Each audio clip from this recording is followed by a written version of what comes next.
गर्मी की दोपहर थी। टूटे हुए चूल्हे के पास रेशमा अपने दो बच्चों को रोटी सेकते हुए देख रही थी।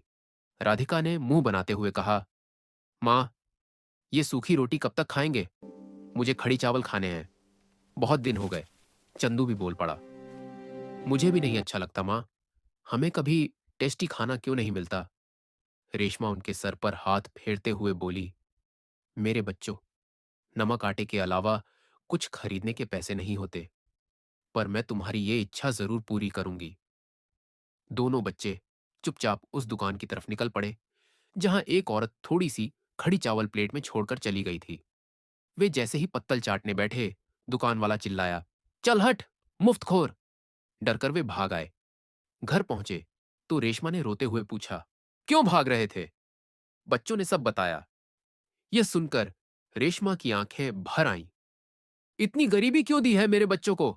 माता रानी, कम से कम इन्हें खड़ी चावल तो खिला पाती। गुस्से में वह मंदिर के सामने पड़ी मूर्ति पर धूप रख रही थी। उसके हाथ में कट गया। खून टपका। तभी मंदिर में हल्की रोशनी फैली और देवी मां प्रकट हुई। वे बोली, तेरे बच्चों का पेट खाली देखकर मैं भी दुखी हूं। यह ले, जादुई खड़ी चावल का पात्र। जब भी यह खाली होगा, इसे अम्मा अम्बे कहकर पुकारना, यह फिर भर जाएगा।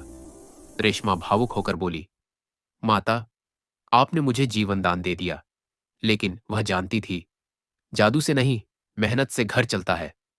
अगले दिन वह काम की तलाश में निकली। पहली दुकान से मनाकर निकाल दिया गया, पर दूसरी फैक्ट्री में उसे जूते साफ करने और सफाई का पार्ट टाइम काम मिल गया। एक महीना बीतते बीतते उसे पहली बार ठीक ठाक मजदूरी मिली। वह खुश होकर बोली, अब मैं अपने बच्चों को अच्छा खाना खिलाऊंगी। रात को मंदिर में आरती की। ओम जय अम्बे गौरी। भोग चढ़ाते ही जादुई पात्र चमक उठा और पलक झपकते ही गरम गरम खड़ी चावल से भर गया। बच्चे खुशी से उछल पड़े। मां, सचमुच आखिर हमें खड़ी चावल मिल गए।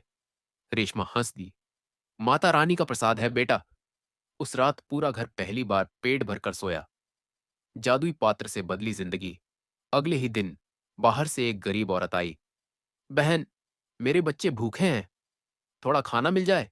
रेशमा ने मुस्कुराकर कहा, अंदर आओ बहन, पहले अपने बच्चों का पेट भरो। औरत रो पड़ी। माता तुम्हारी झोली भरी रखे, इंसानियत अभी जिंदा है। धीरे धीरे खबर फैल गई कि रेशमा के घर बहुत स्वादिष्ट खड़ी चावल मिलते हैं। वह गरीबों को मुफ्त में खिलाती और जो सक्षम थे उनसे थोड़ा बहुत ले लेती। जल्द ही वह पात्र से रोज खाना निकालकर स्टॉल लगाने लगी। पैसा आने लगा। उसने अपने बच्चों को अच्छे स्कूल में डाला, छोटा सा घर खरीदा। धीरे धीरे रेशमा का छोटा सा घर अब खुशियों से भर चुका था।